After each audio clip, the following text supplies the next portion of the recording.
So how was your Thanksgiving, Brooks? It was pretty solid. Good food. We talked about Thanksgiving already Oh though. yeah, you're So right. Well, how was look at this your guy. This guy's a ensu- little sleepy. how was This your guy's a little ensuing sleepy. weekend? It was good. How was your Black Friday and your Cyber Monday weekend? All right, we are not talking about that right now. Let's just jump into it. Welcome to the greatest podcast on earth. Nothing agreed. We have a great show for you tonight, so stay tuned and buckle up.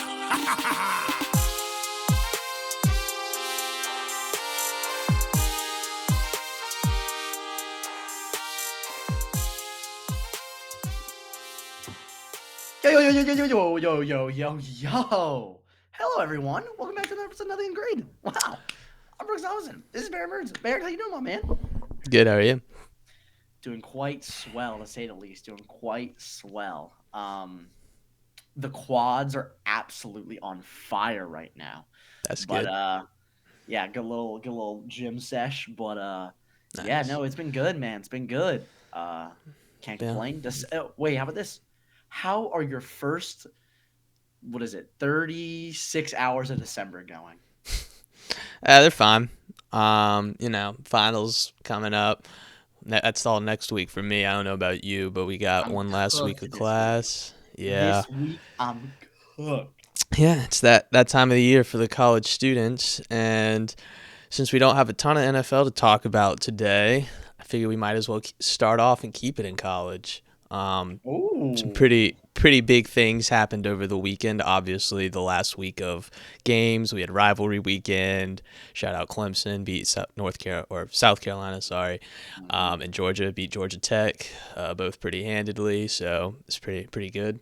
But the major news, and I'm sure the one that everyone's talking about, everyone's singing about, is Lane Kiffin is officially going to LSU to be the head coach. Now, if you haven't followed the saga or what's been going on, we'll do a brief recap. Basically, halfway through the season, LSU and Florida both hired their head coaches, and the rumor was they were both in trade talk, or not trade talks, but in talks to sign Lane Kiffin to be the next coach. Both seen as kind of a step up from Old Miss. You get more recruiting power, yada yada, whatever you want to say it. And as the season goes on, actually, not even that. It was like a week and a half ago. Florida comes out, says they're not really going to be looking at him anymore and start looking at other places. And that kind of means it's either going to be LSU or staying at Old Miss. And after the Egg Bowl, the athletic director said, I need your decision. And he gave his decision, addressed his team, addressed his coaches, told the AD, and then left. He's gone. So Brooks, what are your thoughts? What do you think about all this, and what is this going to mean for the future of college football? Just looking at 13 million a year. Lane Kiffin said this is not about the money. Mm-hmm. BS. But whatever. To me, there's been a lot of debate about who's in the right. Is Ole Miss in the right for making Lane Kiffin leave? Like, did Lane do them dirty, or is Lane in the right for making this step, which is a bigger step, in my opinion, which I think is a bigger step. LSU is a much bigger step than Ole Miss in terms of program prestige and all that kind of stuff like that, taking the step up. Personally, I think this is the biggest issue out of all this is the calendar of college football.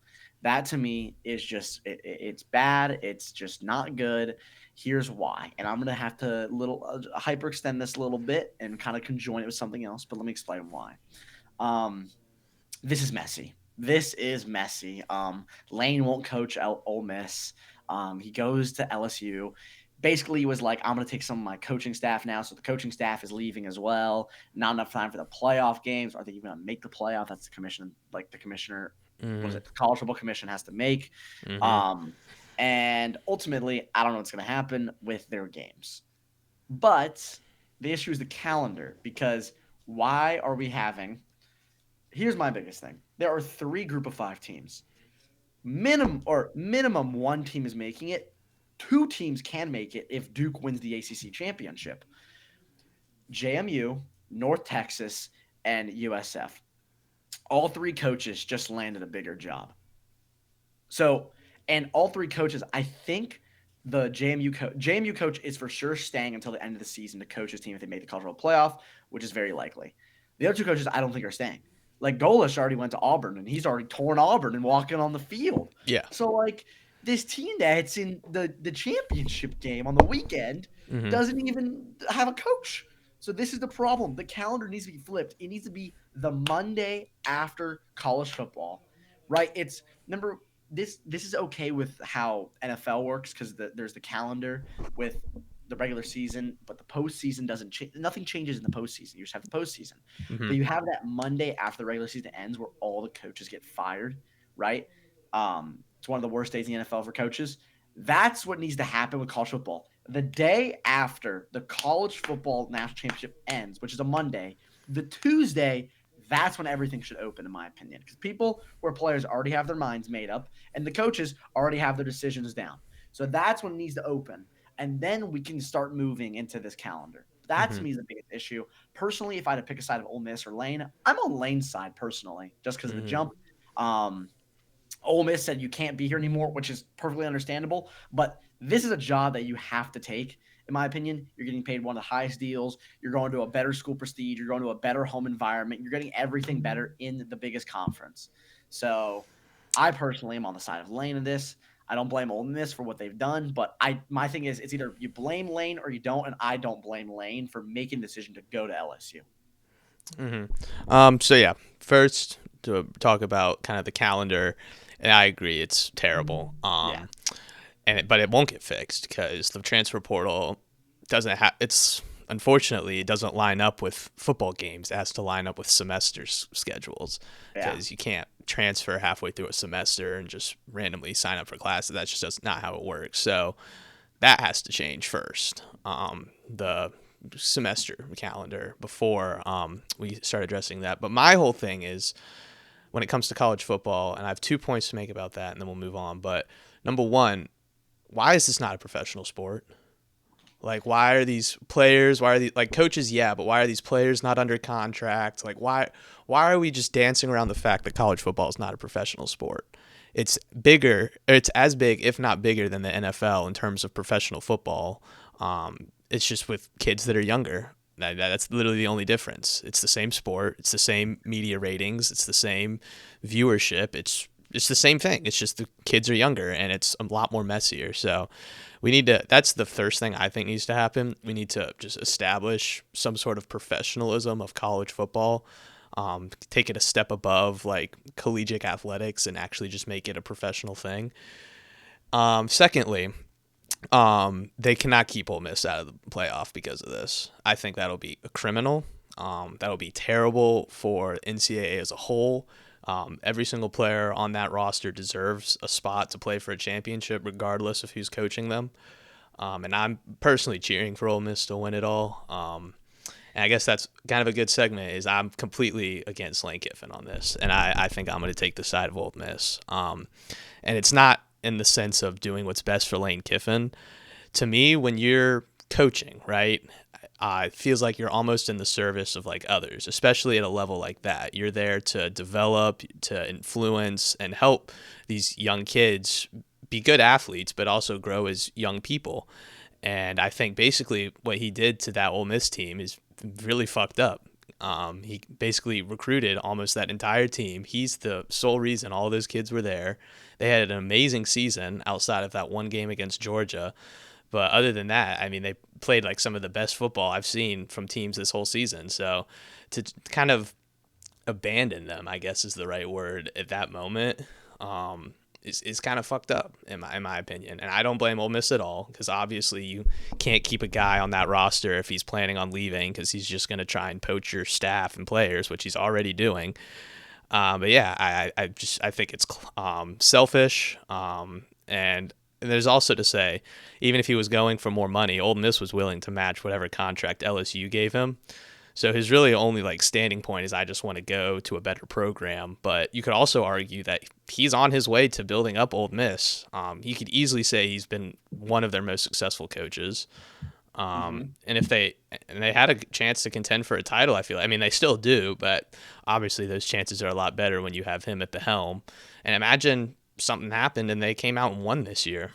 brings the first national championship to Ole Miss, I mean, his legacy's stapled then and there. So yeah, I think it's classless, selfish, and I think he's a piece of shit. I think he should have stayed the season, whether he got the LSU job or not, and then evaluate options after the season. Because I think at the end of the day, if LSU really wanted him and they thought that there's kind of some reason that he might go there, they would wait. They wouldn't hire another guy. That's not the problem. But what is the Ole, problem? Ole Miss kicked him out. Oh, I That's know the they problem. kicked him out So because they there's no the waiting. ultimatum. Right. Well, there's no waiting. Yeah, he can't wait. Ole Miss was not willing to let him take the LSU job and stay there for right reasons, in my opinion. Like you said, I mean, the JMU coach is staying at JMU until he goes to UCLA after their season is over. But in my opinion, this is no shot at JMU, but JMU is not a P4 team. UCLA is a P4 team. So it's a little bit different. It's not like every single JMU player is going to go to UCLA, because if they did, we might having some debates about how good UCLA actually will be compared to this year, which they're not good at all. Right. But yeah, it might stay the same. But with Ole Miss and LSU, in terms of team, they're kind of right there, right? So you can have those players transfer over, and that screws over Ole Miss and benefits LSU. But I get that. In terms of coaching being a service, I agree with you. I don't agree with leaving now. If he could stay, I wish he would stay and coach the team. He wasn't allowed to. But LSU, right? If you're offering me the LSU job and I have the Ole Miss job, I'm taking the LSU job because they have more boosters, they have more money, and that's, well, again, we talk about point number one you made of it being a professional sport.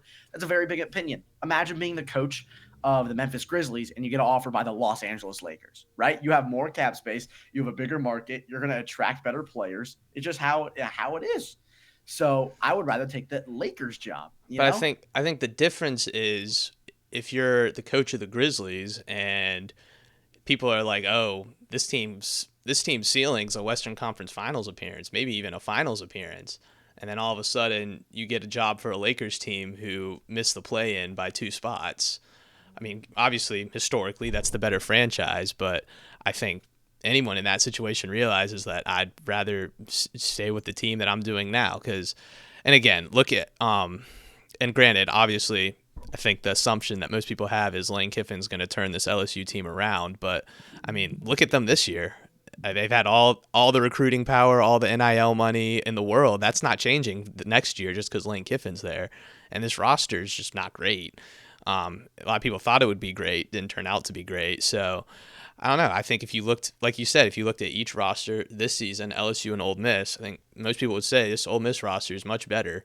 And granted, he's probably going to take a lot of those players. We'll see what it looks like going into next season. But it only feels like a step up because of the historical prestige and I guess the booster money, you could say. But like I said earlier, I feel like Lane Kiffin was on his way to building up Ole Miss.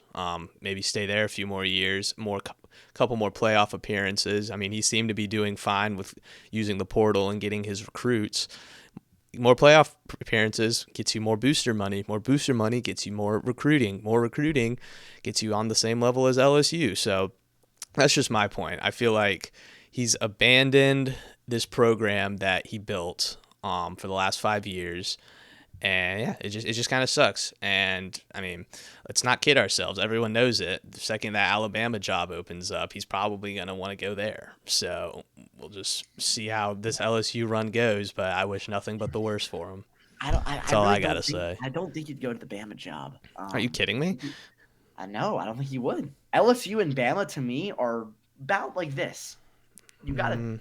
Yeah, you have to think about this real quick about LSU and Bama. Bama is a little bit higher, but LSU is still one of the biggest teams in prestige in college football, right? I get that. But I'm saying if you look at recent success, like even the last 20, 30 years, Bama is a complete tier above LSU.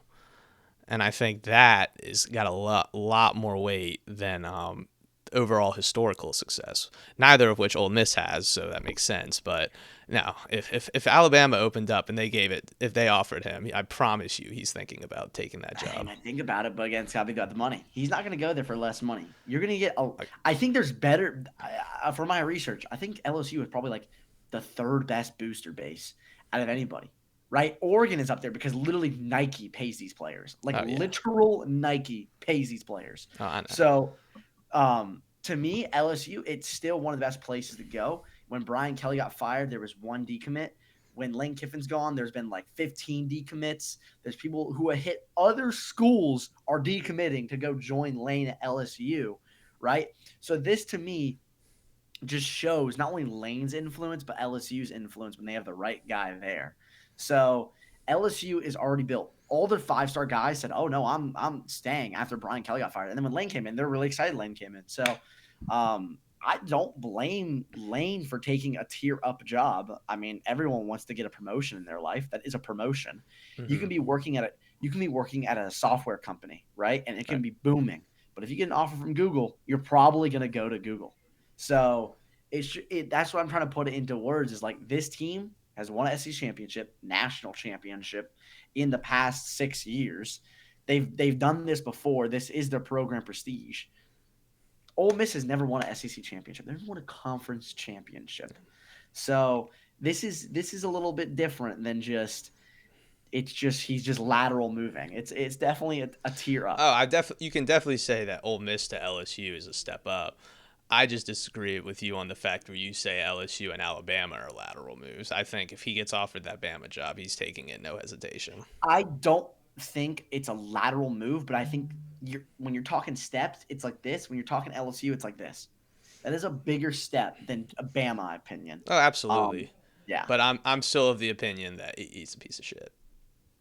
I also agree he's a piece of shit, but or he's just, he has a very big ego, right? It's about him, Right. okay? Yeah. But I would still take the job personally.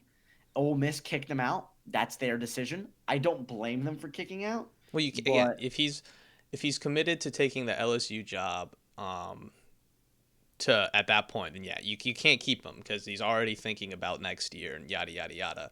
My whole thing is if you're LSU or an Old Miss, if you're or if you know like why are we having all these contract negotiations and talks like right after the Egg Bowl? My whole thing about if you're Lane Kiffin and you kind of know you maybe like say, hey LSU, I'm definitely interested, but I'm gonna my mind is focused on the finishing out this season, and we'll see where I'm at the end of this but season. you can't do that. But if he came out and said that, then I feel like that would have been a lot better and given Old Miss some more reassurance. Then he would have been able to do it. I I just think having the again, I think the biggest thing and that was thrown in the face of all the Old Miss fans was he came out like a week or so saying I'm not leaving, this is my home, blah blah blah, and then a week later his family's on a plane to Baton Rouge.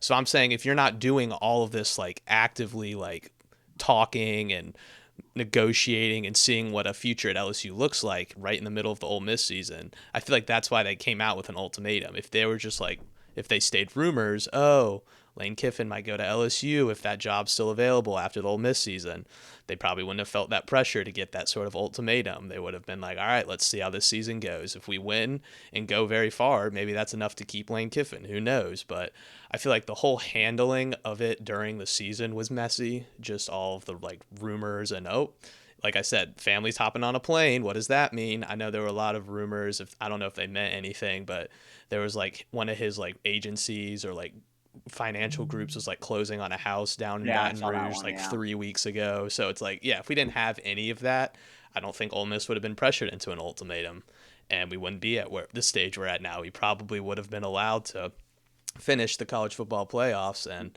I don't know. I just feel you like can. if there wasn't, but if he didn't take the job, that's my point. If he tells LSU, just hold on, don't go get anyone right at the initial deadline. Wait till after the playoffs because people wait till then. But wait till then, and then I'll talk to And you then. But then you're I just losing think out on some big names. You're losing out on recruits. Remember, today is one of the days where you hard commit to a team. it's So true. he got a lot of flips because of that. I It's mean, true. we can talk about recruiting, but But that's just how that it just goes back to goes. the calendar. It goes back to exactly. It Yeah. goes back to the calendar, and that's the biggest problem here.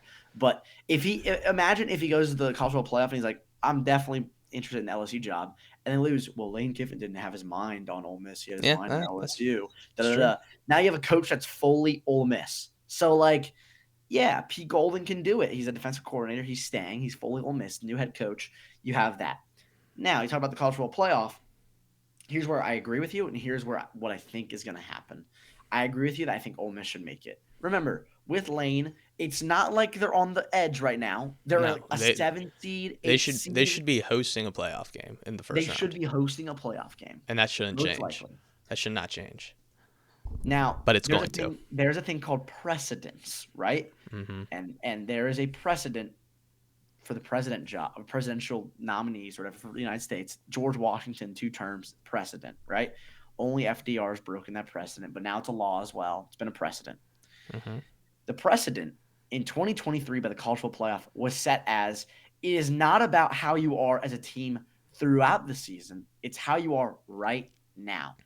And they set that precedent by putting in 1-loss Bama over undefeated Florida State. They set that precedent. It's not about who you are throughout the entire season, it's about who you are right now. And that team right now is missing a lot. And I'm not saying they shouldn't make it. I think they should make it. But I think the college football playoff, with that precedent, you could see them not making it because of that. And I would be up in arms, enraged. But I think that can happen just because of the precedent they have set. Also, Notre Dame, Miami. Miami beat Notre Dame early in the year. Texas A&M beat Notre Dame early in the year, but Notre Dame's won 10 straight. They're one of the best teams in college football right now, and they might jump Miami because of that. It's not about where you are at the start of the season. It's where you are now. And that's awful. Yeah. Because it's basically saying nothing matters at the beginning of the season. That's terrible. I say this to friends and family every day. College football gets worse and worse. Yeah. And at some point, I'm just done with it. I don't know if I'm going to watch college football next year. Didn't watch a lot this year, but graduating, and I really don't give a shit, honestly, because it's just a terrible product in my opinion. But I think your team's also bad. That doesn't help, Like if your team's better, I really don't care, honestly. Like, I just feel like it's unexciting. Like, you know who's going to be good. Like, you have a general idea who's going to be good, who's going to be at the end of the season. The committee makes almost the wrong choice in every decision. It's a dog shit product, in my opinion. I think it's terrible. I think the committee needs to go away. There should never be a committee in anything at this level. There needs to be set rules and guidelines of how you qualify for something or not. The fact that it's left up to a bunch of old people that don't have a great idea of what's going on all the time, is just bullshit in my opinion. I think if Ole Miss gets left out of the playoffs, that's a crime. Yeah, I think they'll lose my support for this off season and next season, and probably going forward. Just stick to the NFL. But let's jump right into the NFL. Why don't we? Because we spent a lot of time talking about that. But it's not fun to talk about the NFL either, Brooks. Do you wanna go through and read everyone what I texted you Friday afternoon? Friday afternoon. Oh boy! Even so, my brother loves to hear what you've texted me because he knows you're a big Eagles fan. Mm-hmm. I didn't know this. This makes me happy. He literally said to me Sunday morning, right when the games were starting, or Sunday afternoon, he said, "What Baron text you on Friday?"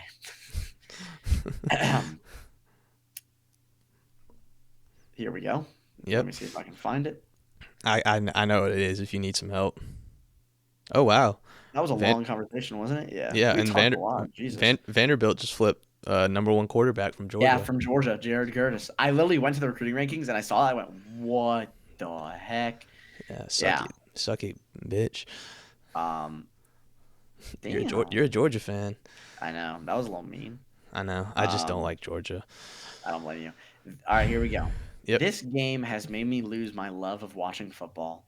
I'm checking out for the year. So I sent back this picture. Stranger Things fans, you know what I'm talking about. And I said, Jalen Hurts top 5, huh? He said, not after this performance. Yeah. So Friday was miserable, basically. Let's jump right into it. The Bears handedly defeated the Eagles on Black Friday in Philadelphia, where they had like 300-something yards on the ground. It was a Ben Johnson masterclass. Both Kyle Monangai and DeAndre Swift had over 140-something rushing yards each with a touchdown. And, Eagles defense could not hold them throughout the game, even though they made some good plays here and there. I mean, it was pretty close for most of the game, but eventually you're going to break when you're on the field for 40 minutes of game time. Now, the problem with the Eagles is solely the offense. Doesn't help. Jalen Hurts probably had his worst performance of the season against the Bears. It was windy. Don't know how much that was affecting him. It seemed to affect him a little bit, as did Caleb Williams, which is probably why they ran the ball so many damn times. But yeah, was not his best game. I can say that. Does not make me lose confidence in him. He's still, in my opinion, one of the NFL's best quarterbacks when it matters the most, and I think he'll be all right. Now, the problems with this team is if anyone has been paying attention to any sort of media, is the coaching. And we're going to start to include the head coach in these conversations because, granted, Nick Sirianni doesn't do a lot in terms of game day play calling. He's more of a CEO-based coach. But Kevin Patullo is his best friend, his hire, and he is shitting the bed in front of everyone's eyes. And I don't think it takes a genius to look at that Eagles offense and say this is bad. I mean, this is a team that came off a Super Bowl win. We all know how dominant that offense was last season. Saquon Barkley. They're 28th in offensive efficiency this season so far. 28th when you have an offense of 11, right? The 11 guys on offense. Only one player from that Super Bowl team left. 10 of those starters were Super Bowl starters. Granted, Lane Johnson's out, but he's clearly starting to regress, so that's not helpful. But yeah, so there's a common denominator there, and that's the coaching. And I've never had problems with Nick Sirianni's offensive scheme or play calling before. But I think you need to have someone better executing it because Kevin Patullo just clearly does not understand it.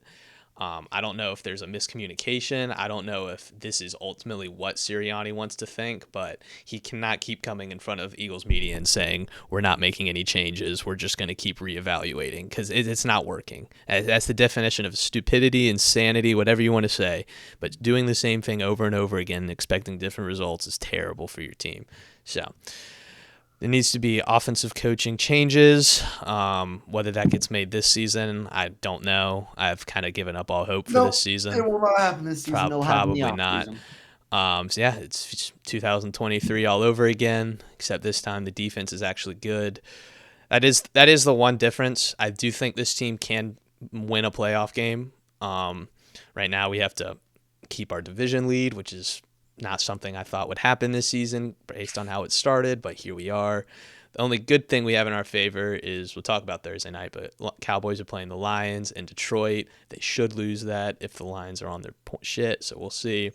And yeah, we're a game above them right now. So as long as we beat the Chargers and the Bills, we're good because we play the Raiders and Commanders. Those are the only other two teams we have left. So Commanders twice, which we should win twice, but we'll see.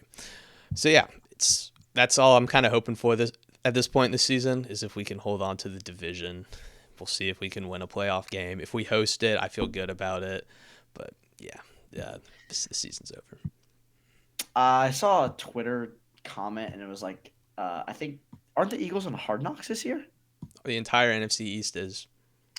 I saw the Eagles are on Hard Knocks, so Kevin Patullo is saving the playbook to the playoffs. So that when the show comes out, they're not leaked.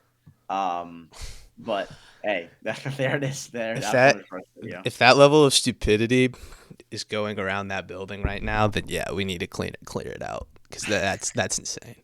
That's utterly insane. You've made every Eagle point. I really don't need to make any Eagle point. I'll talk about the Bears. Yeah, I want to talk about them too, but yeah, you can go first.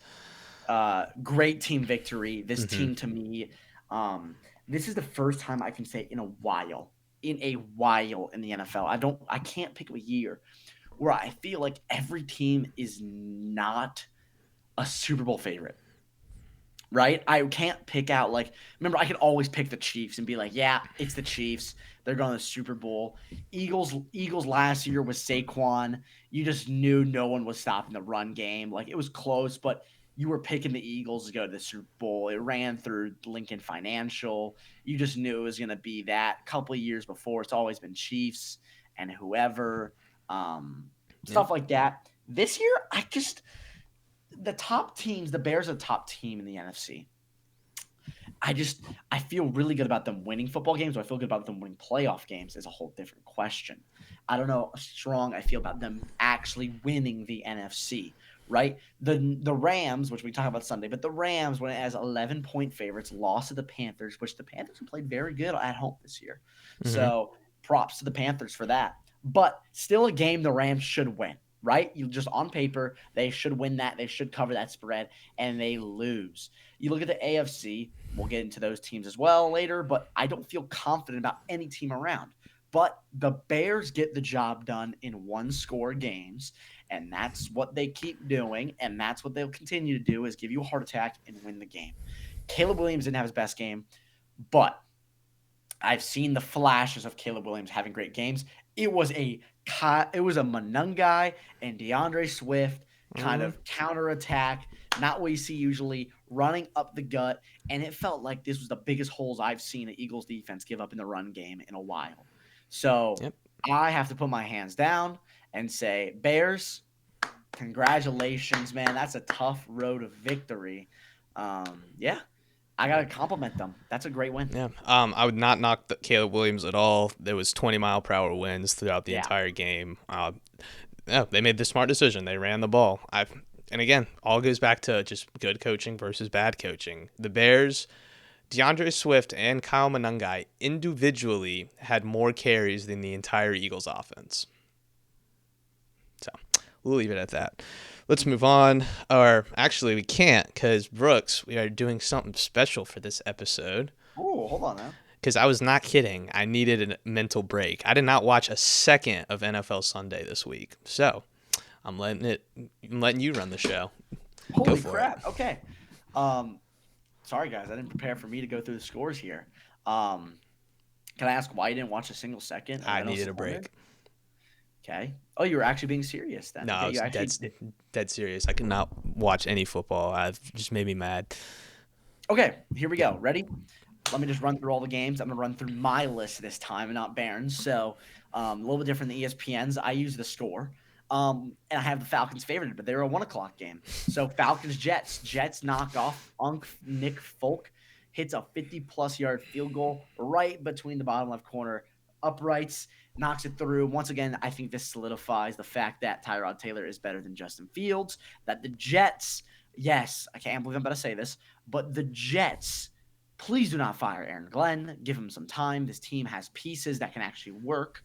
And this team just needs time. It really needs time. I know Jets fans, you've been hearing that a lot, but it really needs time. It just needs time.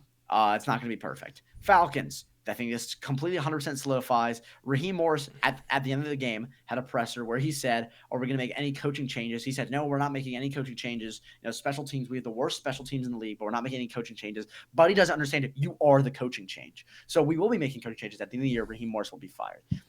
I guess we can should I just kind of spitball this fast because we had a long Lane Kiffin discussion. Yeah, so sure. We can go a little bit longer. I don't really have anything to add. I didn't watch it. Jags, Titans. Jags walk into Nashville, Tennessee, and knock off the Titans at Nissan. In my opinion, this should have been a Jags win. It was a Jags win. Kind of very comfortable. Jacoby Myers, to me, is one of those guys, and I said this on my radio show yesterday. Jacoby Myers was the X factor of trades this trade deadline, because if somebody like the Bills got him, if somebody like the Steelers got him, if somebody like the Chiefs got him, it would have been a big piece. But the fact he went to Jacksonville, it is a huge help to get someone like Jacoby Myers there, and he had a great game. Trevor Lawrence finally making really good decisions. Yes, this was the Titans, but it was a no-turnover day in the interception bracket for Trevor Lawrence.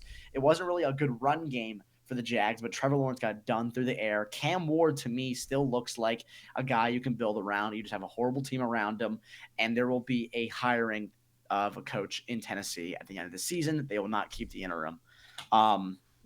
Rams 28. Panthers 31. Panthers go at home and knock off the best team in the NFC at the time. Probably the only team I felt solidified about. Matthew Stafford at 4 interceptions now through 3 that game. His worst game of the season by far, but Puka Nakua and Devontae Adams, playoff check, because they will be a handful to deal with for any team that plays in the end of the regular season and in the playoffs. Bryce Young making great plays, no turnovers. Blake Corum had a really good game. Let's see how fast he replaces Kyron Williams. Hmm. Chuba Hubbard as well, kind of taking that Rico Daddle position after kind of started the year he started, had 83 rushing yards, 17 carries, by the way. So, and a completion for a 31-yard touchdown to him. So, Wow. big game for Chuba. And the Panthers, I think, have one loss at home still this year, one of Yeah. the best home teams in the league. Mm-hmm. Saints Dolphins, Baron, this was your dog of the day. Saints did not get the victory. Dolphins win 21-17. To me, this was a much closer game than it should have been. Dolphins went in at halftime with a 16-point lead. Saints recovered an onside kick, which was when he touched the ball, he was actually half a yard short, but they still gave it to him. They still gave him the onside kick. It went through everyone on an onside kick. The Dolphins just left it. It was because they thought it was going to go out of bounds. The guy jumped it, got it a half yard short, and they still said it was 10 yards past. Yeah. Saint, Little sidebar. If I could just make a comment. go ahead. This year's officiating, like just around the league, is probably the worst I've ever seen. No, we say that every year. No, We say like, that every but I'm year. serious. This is worse than last year's. This is worse than any year I can remember. No. This, to me, there is no worse year than the replacement refs in 2013. I don't And remember that. remember So. when pass interference was reviewable? That, to me, was the worst year in the NFL because they would review an obvious pass interference and go, well, it's not a pass interference. That, to me, was the worst one. That was the worst one. No. To me, it's this year. I've never seen more phantom penalties. I think we need to completely reevaluate illegal formation and stuff like that because I'll see and this might be biased, but I've seen my center lift his head and look around, and that's a false start because he did it too fast. I think that's ridiculous. So, I hear you. yeah, that's just my little sidebar. To me, personally, this is the worst year I've seen of officiating in the NFL, to my memory. But, yeah, continue. Sorry. Tyler Shuck, to me, and to actually some viewers and truthists around, actually maybe a good pick for the Saints for what he has around him. He's playing pretty well, and he's actually reading coverages very well. Looking back at the film, Bucks Cardinals, Stats look good, but yeah, go on. but he played pretty good. Bucks Cardinals, Bucks going as I think 4.5-point favorites or 4-point favorites. They barely hold on against the Cardinals. Cardinals kind of started creeping back into this game here. The Bucks had themselves a 17-3 lead. Cardinals almost won and got it, but Tampa Bay holds on. They retain the division lead still. Browns, Niners, touchdown for Shadur Sanders to Harold Fannin Jr. Not his best day at the office. He got injured as well. Dylan Gabriel had to come in and play in the third quarter. But this, to me, was a game of Christian McCaffrey is a dog. Christian McCaffrey is really good. Again, Brock Purdy had a good day against a Browns defense, which has been very good. And Myles Garrett needs 4 sacks in 5 games to break the NFL record for sacks in a season. I think he hits it. To me, this guy is the best pass rusher I've ever watched in my life. Mm-hmm. TJ Watt has more career sacks than JJ Watt, but I think this guy is the comparable version of JJ Watt, if not better. Speaking about JJ Watt, my dog of the day, the Houston Texans, went into Indianapolis, knocked off the Colts. I think the Colts, this is opinion, this is not fact. I think the Colts are the most overrated team in the league. And I think, although this is not me exactly what I can control, Daniel Jones' fractured fibula is really going to affect them the entire year. Mm-hmm. But they stuffed Jonathan Taylor. 85 yards on the ground is a good day at the office for defense against Jonathan Taylor. No touchdowns for him as well. The Colts are 1-4 when Jonathan Taylor doesn't get a touchdown. That's all 4 losses. And they are 7-0 when Jonathan Taylor gets in the end zone. Doesn't get in the end zone. Texans hold on. Defense, still one of the best in the league, if not the best. Yeah. Vikings Seahawks, Max Brosmer, who I personally know, actually, came in at quarterback, broke my heart. That's all I have to say. Sorry, Max. He was in a Christmas spirit that day. And I think, you know what? Max Brosmer, undrafted free agent coming out of Minnesota, played a lot of D2 ball. Good for him to start. This is sound a little crazy. I think this game actually spoke a lot about the Vikings offense. And maybe J.J. McCarthy He's ass. deserves a little bit of leeway. Just a little bit. No. This Vikings offense has second stringers all over the line that cannot block. That's And true. also, can I say this? Yeah. I think Max Brosmer deserves a little bit of leeway. He went into Seattle in his first start against one of the best defenses in the league with a second string line and was expected to do something. Now, was it that bad? Yes, it was really bad. But I think deserves a little leeway. Expected to do something. I don't know if everyone agreed with that. But, like you said, enemy territory, really hard defense, first game, backup line. Yeah, not a recipe for success. One thing I'll say about the Vikings, and we've been kind of hinting at this if it becomes true throughout the past couple of weeks. Sorry, but if Joe Burrow requests a trade, I'm selling everything for him if I'm the Vikings, like Would you sell draft Justin picks. Jefferson? No, that's my point. Like draft picks. I Okay. want Joe Burrow throwing to Justin Jefferson and Jordan Addison on the Minnesota Vikings with that defense, and they're a contender again. But you can move on. Sounds good. I will continue. Bills Steelers in Pittsburgh fire Mike Tomlin. Chance Oh. rings around Acrisure Stadium. 26-7. James Cook 144 yards on the ground and a touchdown, if I'm not mistaken. No, he did not have a touchdown, but he fumbled as well. Nice. Did not have a touchdown. Keon Coleman finally got in the end zone. Welcome back, Keon Coleman, to the NFL. And to me, this game signaled Aaron Rodgers needs to retire as soon as the season ends. Mm-hmm. And Josh Allen broke the NFL record for most rushing touchdowns by a quarterback, and their career was 76. Yep, 76. Flip that around. I'll let the kids say it. All right. Raiders, Chargers, 31-14. The Raiders actually made this a competitive game in the first quarter, and it was 7-7 going into halftime. And the Chargers ran away with it. I think we need to talk about how good Brock Bowers is. Brock Bowers had a very poor season this year in terms of elite tight end production, but 2 touchdowns. And if you did not see on Instagram, one of the best one-hand catches I have seen. Great catch by the dog. But again, this Raiders team has talent around it. They just need someone to lead them at the helm. Gino's not the guy. Did you watch Sunday Night Football? No. Okay, Sunday Night Football. Broncos, Commanders, back and forth it went. But the Commanders came back and they scored in the fourth quarter 2 field goals and a Jake Moody 32 kind of what is the word? Just pooch shot? What is it? A chip shot. Yeah. Chip shot, little pooch kick, 32 yards in a field where everyone was slipping, by the way. Everyone was falling down. New stadium, please come soon. RJ Harvey scored the touchdown, and it was 3 deep passes. McLaurin caught a touchdown. It was called back due to a hole. The next play, they threw immediately deep to Deebo Samuel, who beat Riley Moss, got down to the 1-yard line. And then on 4th and goal, with my Broncos 6 spread, the Commanders scored a touchdown, ruined my life, and they immediately signaled to go for 2. They went for 2. It was a little out route to the running back, McNichols, and if he caught it, he would have been walk-in touchdown. Nick Bonito comes in over Mariota, slaps it away, 27-26. The Broncos are a team that, in my opinion, everyone knows in the playoffs, if they go far, we will be surprised because they somehow win games that they feel like they should not be winning. Ask Bo Nix to throw the ball downfield. He will not. Mariota almost had 300 yards in the air against a great Broncos defense, 2 touchdowns. And Monday Night Football. Not much to talk about this game other than the Patriots are probably the one team in the AFC you can solidifyly say you're a little more confident in than any other team. They beat the Giants, who only have 2 wins. Jackson Dart was in the game. He took shot after shot. He needs to just get out of bounds or slide. Jesus, please, for the love of your health. But other than that, we just know that the Giants are bad and the Patriots are good. There you go. All right. Well, thank you very much for that Sunday recap. Anything you want to add from Sunday's action? Yeah, I think there's a couple things that I can add. If I look at the let's talk about the standings, Baron. We had a lot of upsets this week. A lot of dogs of the day. Yeah. But yeah, like you said, it's about that time of the season. We got to start looking at the playoffs and who's gonna be in there and who's not gonna be in there. That's all that matters at this point.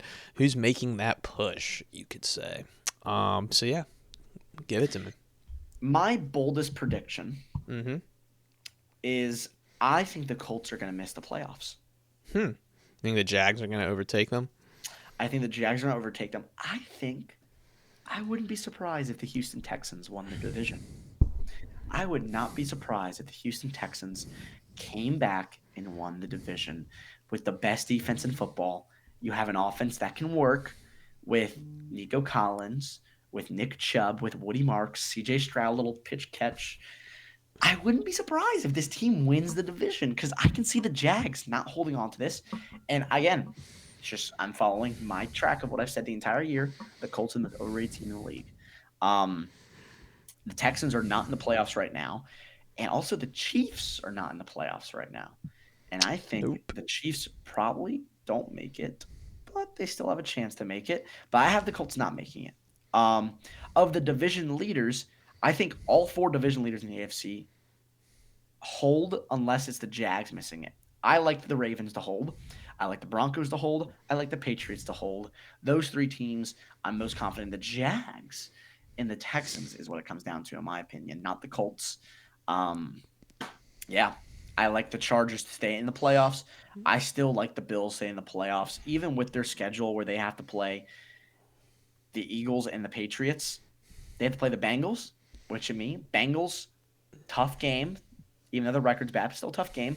But they still have the Browns and the Jets. And to me, those are two wins you have to get. And I still can see them beating an Eagles in Buffalo. I can still see them beating They should be a favored in that Patriots. game. I can still because they're at home. Yeah. I still think they can beat a Patriots on the road. I still think they can do it. So, um, yeah, that's all I have to say about this one. Um, for the AFC, that's my bold prediction. Yeah, I think I agree with all of that. You think the Colts miss the playoffs? Yeah, I was gonna say you might not agree with all of it. I just don't like you said. I think Daniel Jones's injury is going to affect them more than they would like it to. Because at the end of the day, we know their defense is amazing. We know what Jonathan Taylor can do. Same thing with the Eagles last year, though, with Saquon Barkley. Is at some point teams are going to sell out and put 8-man fronts in that box. We saw the Chiefs do it in the Super Bowl. And when that happens, you need a guy who can step up and play as a high level passing quarterback, which thankfully the Eagles do.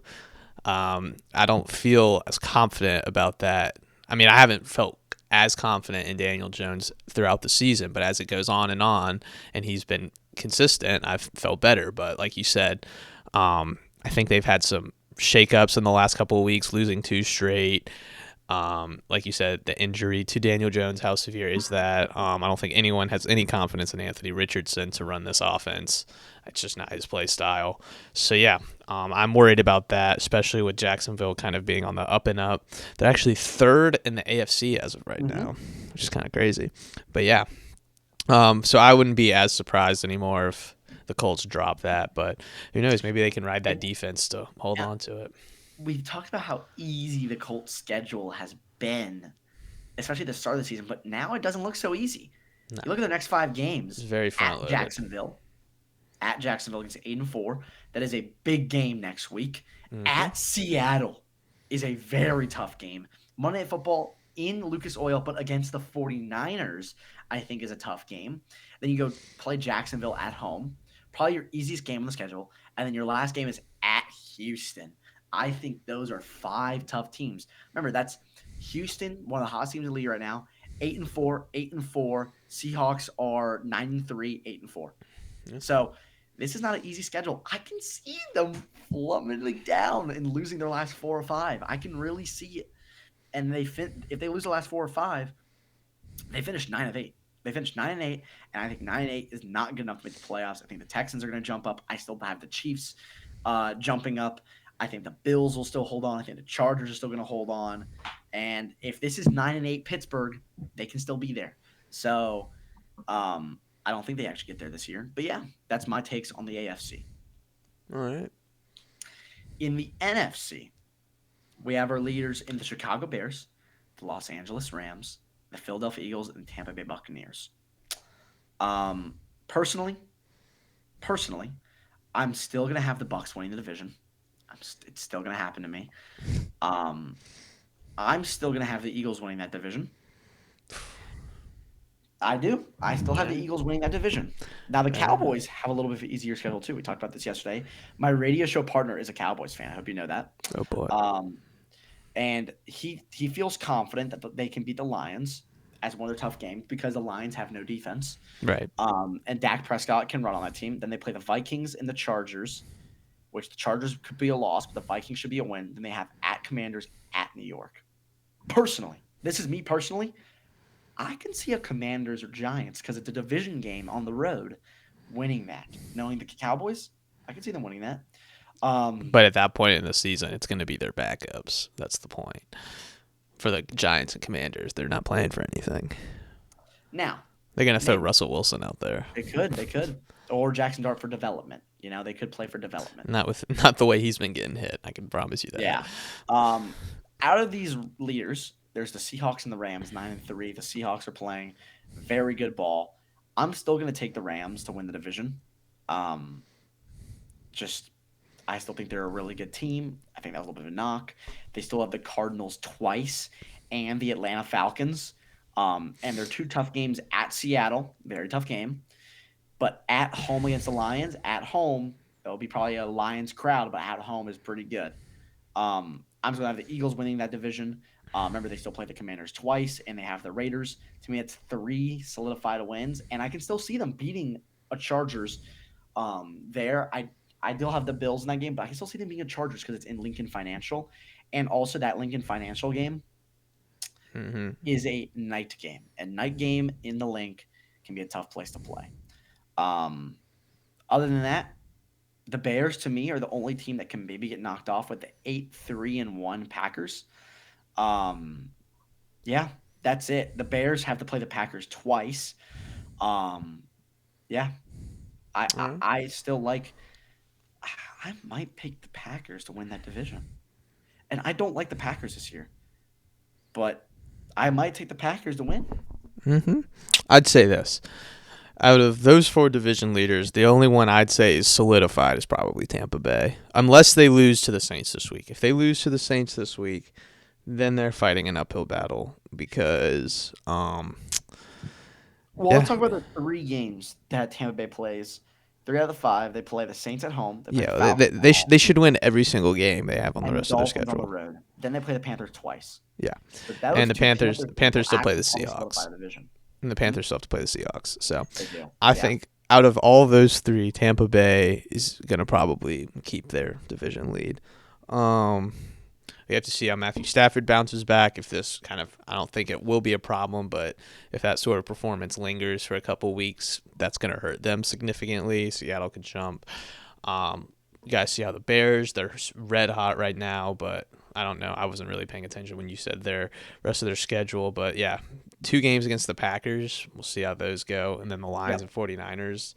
It's pretty hard. Should beat the Browns, but we'll see. They've been playing upset sometimes this season.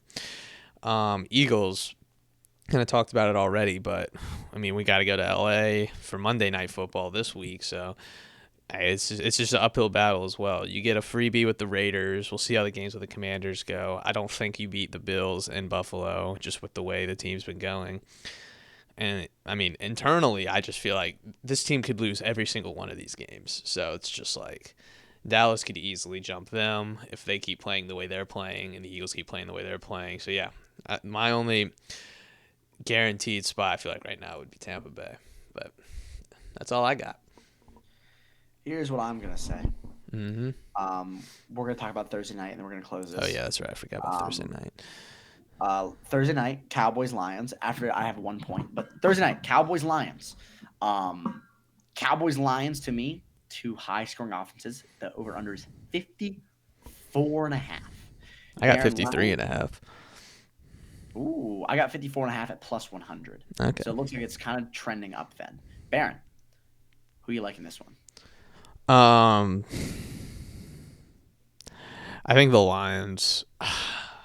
I'm not going to pick the Cowboys just because of my principles, but yeah, I don't know. I think is Amon-Ra playing this game? I think he's week to week, so Yeah. That will be a factor. It was clearly a factor last week when they were playing the Packers. But I mean, you look at their game. You look at their game against the Packers, and we can all agree that Packers defense is much better than the Cowboys. Got 24 points up on them. That's not bad. The only thing I think you're worried about is if you're the Lions is can we stop their offense? And yeah, I don't know. They're playing really well right now, so I'm gonna go with the Lions. But I mean that's anyone's game, honestly. I'm gonna go with the Lions as well. I think at Detroit's gonna help them, which is interesting this year actually. But I think it's just a crucial game for the Lions. I always like them in bounce back games, even though they've lost 2 straight. I'm gonna take them. Um, I want to talk about Sunday before we close. Bear, I think you should watch the NFL this week. I think I'm going to. This is a really good slate in terms of storylines.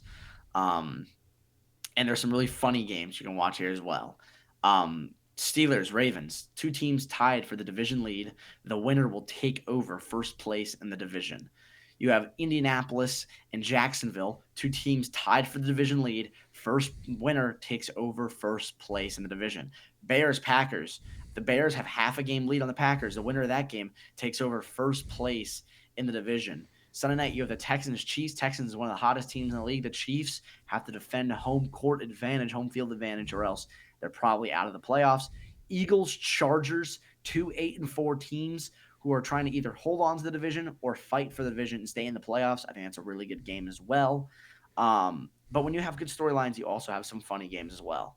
Titans, Browns. That to me is very funny game. Dolphins, Jets. Same thing. Very funny game. Commanders and Vikings are 2 teams that had high expectations and have really plummeted this year. That's a fun storyline. Also, maybe for a good storyline here, I think Bengals-Bills is a good storyline. AFC Championship, quote-unquote, rematches. You have that. But also, Bengals are still alive in their division. Bills are still kicking alive, barely in their division, but still trying to kick alive and stay in the playoff hunt. Mm-hmm. That's a big game right there. So, other games, Rams-Cardinals, Saints-Bucks, and Seahawks-Falcons. I think that's a pretty good slate for the NFL this week. Nice. And if there was one time to take a break, that was probably a good week to take a break last week. So I think this week you should indulge in a Sunday week where your Eagles do not play. Yeah. Oh, so they can't ruin it for me, probably. It's Sunday, but they have Monday. Oh, yeah. Thank God. Exam in the day. Eagles loss at night. Yep. Can't get any worse, can it? Nope. Well, yeah, football anything sucks. else you want to add on? When can we start talking about basketball? And they're That'll be playing another episode of Nothing Agreed. basketball. Thank y'all so much for listening. We built that And basketball.